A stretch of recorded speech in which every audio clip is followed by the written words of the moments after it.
Hello friends, नमस्कार। Judicial exam watcher channel से मैं राजेश कुमार सोनी। आज आईपीसी के सीरीज में हम लोग सेक्शन 88 को पढ़ने जा रहे हैं। सेक्शन 88 आईपीसी का आज हमें देखना है। बस ध्यान से सुनिएगा, सेक्शन 88 आपको एकदम कंफर्म हो जाएगी, ये मेरा वादा है। बस ध्यान से सुन लीजिएगा। सेक्शन 88 के अंदर जो बात है वो ये है कि अगर मृत्यु आशय से की जाती है तो वो किसी भी प्रकार से सहमति के द्वारा भी न्यायोचित नहीं ठहराई जा सकती। यानी कि कोई व्यक्ति सहमति भी दे देता है लेकिन वो मृत्यु आशय कारित की जाती है उस व्यक्ति की, तो फिर वो न्यायोचित नहीं हो सकती। कहने का मतलब ये है कि अगर व्यक्ति, उदाहरण से इसको देख लेते हैं कि अगर जो शल्य चिकित्सक है, इसमें एक एग्जाम्पल दिया गया है, शल्य चिकित्सक है, डॉक्टर है, डॉक्टर के पास कोई मरीज जाता है और वो किसी ऐसी व्याधि से संबंधित है जिसमें उसका ऑपरेशन करना जरूरी है। डॉक्टर से वो सलाह लेता है, डॉक्टर उसे बताता है कि भाई ठीक है, आपकी बीमारी क्योर हो सकती है, इसका ऑपरेशन करना पड़ेगा, लेकिन इसमें एक बहुत बड़ा रिस्क है, इससे आपकी जान भी जा सकती है, इसमें आपकी मृत्यु भी कारित हो सकती है। और यदि उस व्यक्ति ने डॉक्टर साहब को अपनी सहमति दे दी कि ठीक है साहब, आप ऑपरेशन करिए, अब डॉक्टर साहब ने ऑपरेशन किया और वो व्यक्ति नहीं बच पाया, उसकी मृत्यु हो गई। यहां पर डॉक्टर साहब किसी अपराध के दोषी नहीं होंगे, क्योंकि डॉक्टर साहब का आशय उसकी मृत्यु कारित करना नहीं था। डॉक्टर साहब का आशय उसकी व्याधि को क्योर करना था, उसका उपचार करना था, लेकिन उसमें रिस्क था, तो वो जोखिम उठाया उस व्यक्ति ने जिसने सहमति दी। वो उसकी किस्मत बच भी सकता था और नहीं भी बच सकता था। तो ऐसी स्थितियां, यानी कि वॉलेंटी नॉट फिट इंजूरिया की सीरीज में हम लोग ये दूसरा सेक्शन पढ़ रहे हैं। पहला 87 था, दूसरा हम लोग 88 पढ़ रहे हैं, अभी तीसरा हम लोग 89 भी पढ़ेंगे, जिसके अंदर कुछ ऐसी ही चीजें देखने को मिलेंगी। तो सेक्शन 88 में स्पष्ट रूप से यह कह दिया गया कि मृत्यु यदि सहमति के द्वारा भी आशय की जाती है तो वो किसी भी तरह से न्यायोचित, जस्टिफाइड नहीं ठहराई जा सकती। तो सेक्शन 88 का हम हेड देख लेते हैं। हेड देखने से आपको पता चल जाएगा। सेक्शन 88 का हेड कहता है act not intended to cause death done by consent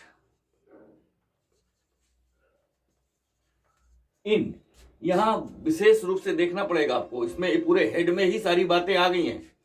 पूरे हेड, अगर आप इस सेक्शन 88 का हेड देख लेंगे तो सारी बातें आपको मिल जाएंगी। By consent in good faith,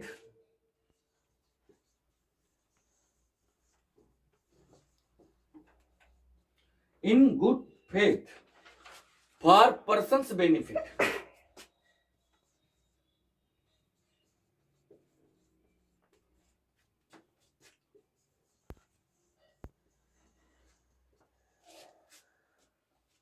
अब इस हेड को हम लोग देख लेते हैं।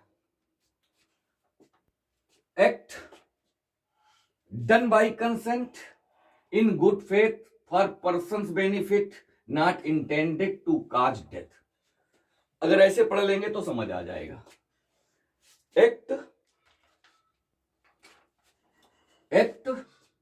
Done by consent in good faith for person's benefit not intended to cause death. अब लगभग मेरी बात समझ में आ गया होगा आपको। अब इसमें हेड में ये गुड फेथ जोड़ा गया, इन गुड फेथ, यानी कि जो एक्ट है वो गुड फेथ में होना चाहिए। यानी कि डॉक्टर साहब ने जब पेशेंट का ऑपरेशन किया तो वो गुड फेथ में थे, उन्होंने सद्भावना पूर्वक उस व्यक्ति का उपचार करना चाहा। तो ये गुड फेथ होना बहुत जरूरी है, यानी कि कोई भी एक्ट हो और वो उस पर्सन जिसने सहमति दी है उसके लाभ के लिए हो और वह कार्य गुड फेथ में हो, तो ऐसा कार्य, यानी कि यहां पर आशय नहीं होना चाहिए, मेंस रिया नहीं होना चाहिए। सेक्शन 88 में आशय को खारिज कर दिया गया है, और अगर आशय नहीं है तो फिर मेंस रिया भी नहीं होगा, मेंस रिया भी खारिज कर दिया गया है। और जब ये दोनों चीजें नहीं है तभी उस व्यक्ति को इस धारा का संरक्षण मिलता है, क्योंकि इस सेक्शन 88 का मतलब यही है, मैं बता चुका हूं कि मृत्यु यदि साहस्य कारित सहमति के द्वारा भी साहस्य कारित की जाती है, सहमति से साहस्य कारित की जाती है, तो भी वो किसी भी तरह से न्यायोचित नहीं ठहराई जा सकती। ये बात आपको याद रखना है। और यहां पर वॉलेंटी नॉट फिट इंजूरिया को ही आपको लागू करना है, और इसमें बस सीधी बात है कि अगर आपने सहमति दी है तो उसमें जोखिम उठाना होगा। लेकिन इसका मतलब ये भी नहीं है, इसका मतलब ये भी नहीं है कि आप जिस लेवल जिस डिग्री की जोखिम का अंदाजा या ज्ञान रखते हैं उससे अन्यथ कोई भी जोखिम आपको उठाना पड़े। इसलिए यहां पर सेक्शन 88 को रखा गया ताकि सहमति, व्यक्ति की सहमति का मिसयूज ना किया जा सके, या सहमति की ऐसी प्रतिरक्षा लेकर के कोई अपराधी या कोई साहस्य किया हुआ कृत्य कानून की नजरों से बच के न जा सके। तो act not intended to cause death done by consent in good faith for person's benefit. तो अब यहां इसके सारे वो देख लेते हैं। अभी हम देख लेते हैं कि डेथ को छोड़ करके और भी किसी तरह की हार्म हो सकती है, गंभीर चोट हो सकती है, ग्रेवियस हर्ट हो सकती है। इसमें ग्रेवियस हर्ट की बात नहीं की गई है, लेकिन सेक्शन 87 में ग्रेवियस हर्ट की भी बात की गई है। वहां पर तो आप ग्रेवियस हर्ट भी नहीं काज कर सकते, इंटेंशन से और जानबूझ करके नहीं कर सकते, वैसे हो जाए बात अलग है। तो यहां पर जो अपहानि क्षति की बात की जाती है वो उस व्यक्ति को नॉलेज होता है, उसका आशय होता है ऐसा करना, लेकिन वो आशय जरा आप समझिए कैसा होता है। यहां समझिए ये आशय से नहीं की जानी चाहिए, लेकिन हमें पता है कि जब हम ऑपरेशन कर रहे हैं तो जोखिम तो है, जोखिम है। अब ये कैसा, किस टाइप की अपहानि या किस टाइप की इंजरी, किस टाइप का हार्म, ये जरा इसको समझिए, ये कैसे कैसे हो सकते हैं। ये हार्म यहां पर समझना है, क्योंकि हम जोखिम उठाना चाहते हैं, और यहां पर जो व्यक्ति सद्भावना पूर्वक कार्य कर रहा है और जिस व्यक्ति ने सहमति दी है उस व्यक्ति की सहमति से ही उसके भले के लिए हम काम कर रहे हैं। तो उसने जो सहमति दी है वो किस टाइप की सहमति, किस टाइप के हार्म, किस तरह की हार्म, किस डिग्री, किस लेवल तक की हार्म को सहने की जोखिम दी है, क्योंकि यहां पर नॉट इंटेंडेड टू डेथ बताया गया है। तो बाकी देख लीजिए। तो जो व्यक्ति काम कर रहा है सद्भावना पूर्वक, उसे पता है कि हानि हो सकती है। तो ये जो हार्म है ना, या इसको हम इंजरी भी बोल सकते हैं,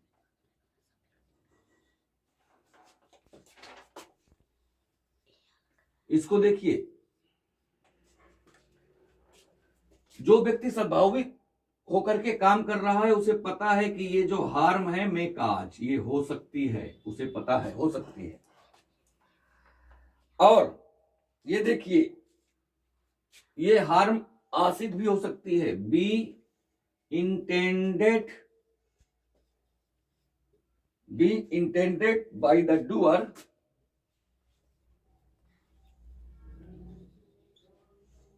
डूअर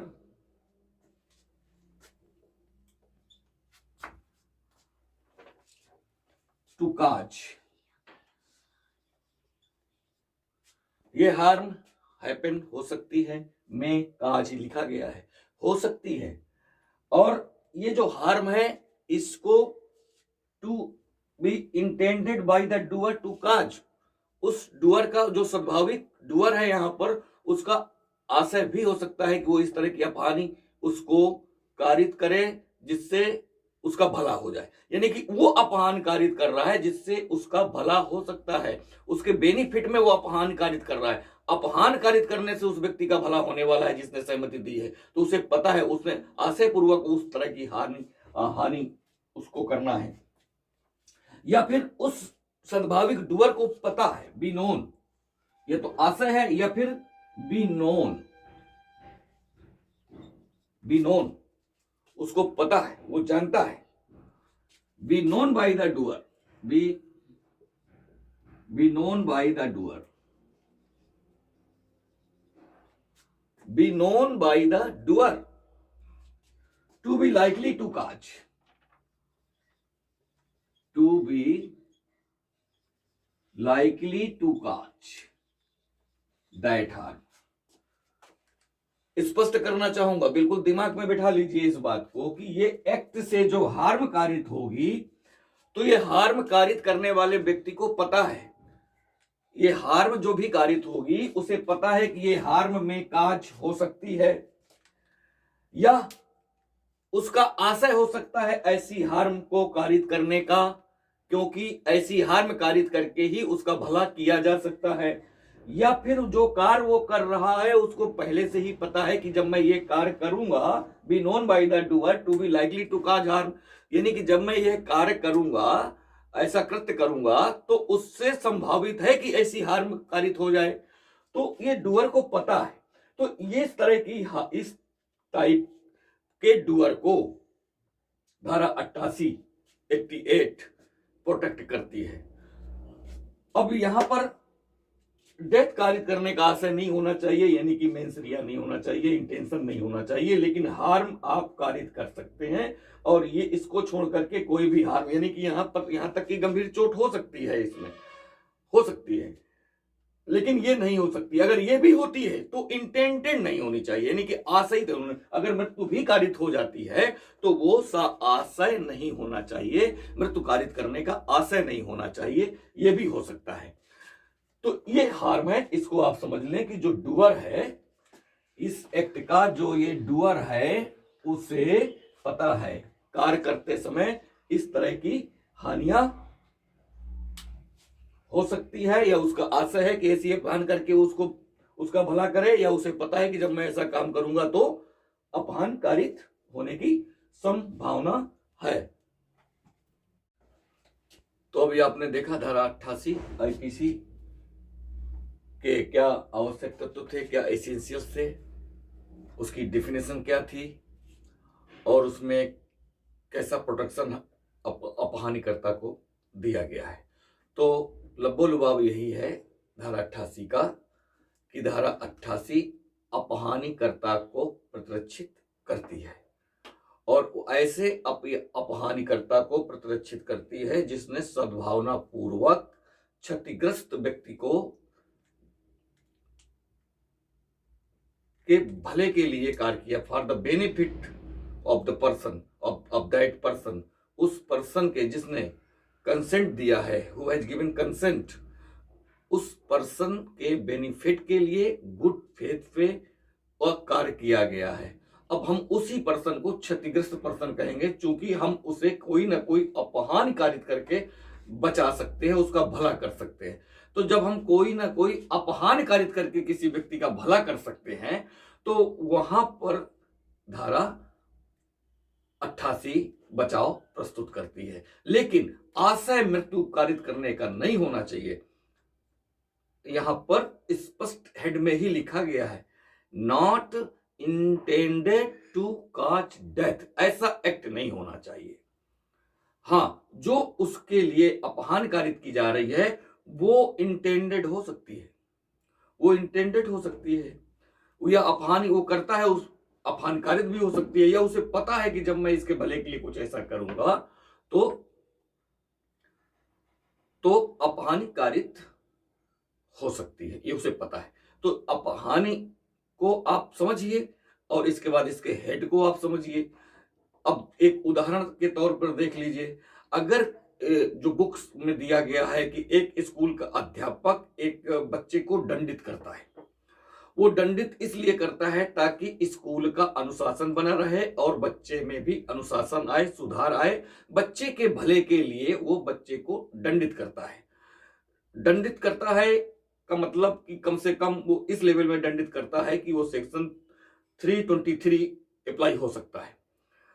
तो अब यहां पर स्कूल का जो अध्यापक है वो धारा 323 के अपराध का दोषी नहीं होगा, क्योंकि ये धारा उसे प्रतिरक्षित करेगी, क्योंकि उस टीचर ने उस बालक के भले के लिए कार्य किया है, अनुशासन में रखने के लिए कार्य किया है, स्कूल का अनुशासन मेंटेन रहे इस वजह से कार्य किया है।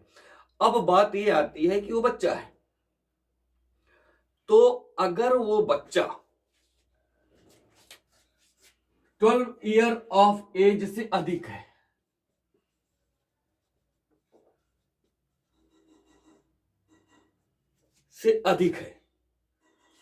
तब तो सेक्शन 88 में बचाव मिल जाएगा, से अधिक है ये। और अगर बिलो है 12 ईयर ऑफ एज से बिलो है, तो फिर ये प्रोटेक्शन सेक्शन 89 में चला जाएगा, क्योंकि इसके आगे हम 89 पढ़ेंगे शिशु के लिए, और चित्तविकृत व्यक्ति की सहमति के संबंध में धारा 89 में चर्चा की गई है, तो हम वहां पर धारा 89 में इस चीज को देखेंगे। तो यहाँ इतना ही है, क्योंकि अगर पूछ लिया जाए कि भाई अगर चूंकि ये कुछ प्रॉब्लम्स इससे बन जाएगा और कोई क्वेश्चन बन जाएगा, प्रीलिम्स के लिए खासतौर से ऐसे क्वेश्चन बन जाते हैं, तो फिर वो देख लेते हैं कि किस एज के बच्चे को इसमें प्रोटेक्शन मिलेगा कि इसमें प्रोटेक्शन मिलेगा, क्योंकि ये कंफ्यूजन यहाँ पर क्रिएट हो जाएगा। क्योंकि सेक्शन में कहीं भी अगर आप देखेंगे 88 को, तो 12 वर्ष की ऐसी तो कोई चर्चा की नहीं गई है, तो यहाँ पर हमें देखना है, क्योंकि सेक्शन 89 में 12 वर्ष की चर्चा कर दी गई है, तो बिलो द एज ऑफ 12 की बात की गई है, तो वहां पर आप समझ सकते हैं कि अगर बिलो है तो इसमें आएगा, अगर वो प्रोडक्शन जाना है तो फिर वो, अगर उससे ऊपर है तो फिर वो 88 में चला जाएगा। ये प्री से रिलेटेड क्वेश्चन था, हमने सोचा यहाँ पर मैं डिस्कस कर दूं ताकि ये चीजें आपको पता रहे। अब हम ये देख लेते हैं कि सेक्शन 88 हमने पढ़ा है, तो उसको हम सम अप कर लेते हैं, ब्रीफ कर लेते हैं उसका, जिससे आपको अब याद हो जाएगा। अगर अभी जो मैंने समझाया है, कोशिश की है मैंने समझाने की, अगर इतनी बातें समझ आ गई हैं तो अब क्वेश्चन याद हो जाएगा। कैसे याद होगा आप देखो।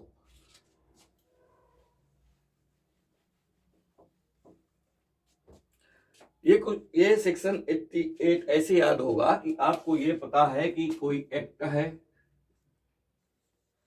एक्ट का डूअर है, डूअर ने कोई हार्म की है, ठीक है, और ये हार्म जो है कंसेंट से की है। कंसेंट किसने दी है? उस पर्सन ने जिसके बेनिफिट पे हमने काम किया है, उस पर्सन ने कंसेंट दी है। कंसेंट दी है तो ये जो डूअर है इसने एक्ट किया, इस एक्ट से ये हार्म हो गई, हार्म कंसेंट से हुई और कंसेंट इस पर्सन ने दी। इजी बात। अब ये जो डूअर है इसने इस पर्सन के बेनिफिट में ही ये काम किया है, बेनिफिट में काम किया है। अब चूंकि इस डूअर ने इस पर्सन के बेनिफिट में काम किया है, तो इस डूअर ने गुड फेथ में काम किया है।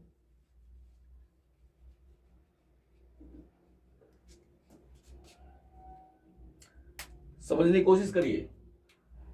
ये डूअर है, इसने कोई एक्ट किया, एक्ट से हार्म हो गई, लेकिन ये हार्म कंसेंट से हुई और कंसेंट उस पर्सन ने दिया है जिस पर्सन के लिए इस डूअर ने काम किया है। ये सिंपल से बात हो गई। तो हम इसको ऐसे लिख सकते हैं कि एक्ट है और ये जो एक्ट है ये कंसेंट से किया गया। मैं बार बार रिपीट इसलिए कर रहा हूं कि यहीं पर याद हो जाएगा एक ही वीडियो में। अगर आपने वीडियो देख करके समय खर्च किया है तो उस समय का बेनिफिट मेरे वीडियो से मैं दे सकता हूं आपको, इसलिए रिपीट कर रहा हूं। इसमें इरिटेशन की कोई बात नहीं है, और जिनको इरिटेशन लगता हो वो अपना देख लें कि उनका आगे क्या होगा। तो एक्ट से हार्म लिख लो पहले, और ये हार्म कंसेंट को बता दूं मैं, वैलिड होना चाहिए, और ये सेक्शन 90 आईपीसी के अकॉर्डिंग होना चाहिए। हम ये भी पढ़ेंगे अभी आगे। और इसमें जो है नो इंटेंशन होना चाहिए, no intention to cause death, इसका इंटेंशन नहीं होना चाहिए। और ये जो एक्ट है गुड फेथ में होना चाहिए, और for the person of benefit, for the benefit of that person, of that person who has consented. और इस एक्ट के अंदर मेंस रिया भी नहीं होना चाहिए, मेंस रिया भी नहीं होना चाहिए, नो मेंस रिया।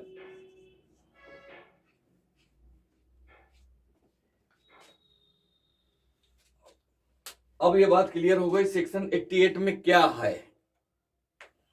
इतनी बातें क्लियर हो गई तो सेक्शन 88 आपको क्लियर हो गया। इसका इलिस्ट्रेशन भी शल्य चिकित्सक वाला, डॉक्टर वाला, वो मैंने दे दिया है, और उससे आपको बेहतर ये समझ आ गया होगा। इसके बाद स्कूल अध्यापक का भी एक उदाहरण बुक्स में मिलता है, वो भी मैंने आपको बताया है, उससे भी आपको ये चीजें क्लियर हो गई। तो जब हम सेक्शन और इलिस्ट्रेशंस, एग्जाम्पल्स, ये सब मिक्स करके, मैच करके पढ़ते हैं, एक दूसरे को पैरेलल ले जा करके देखते हैं, तो ये चीजें वहां दिखती हैं, वहां से यहां दिखती हैं, और चीजें आपके दिमाग में बैठ जाती हैं। तो कैसा लगा मेरा ये वीडियो? अगर आपको इस तरह के वीडियो चाहिए तो आप मेरे चैनल जुडिशियल एग्जाम वॉचर को सब्सक्राइब कर सकते हैं, लाइक कर सकते हैं, कमेंट कर सकते हैं। और यदि आपको किसी विशेष बिंदु पर वीडियो चाहिए तो आप कमेंट में लिख करके मुझे बोल सकते हैं। मैं आपको कोशिश करूंगा कि उस बिंदु पर आपको वो वीडियो दे पाऊं। Thank you for watching.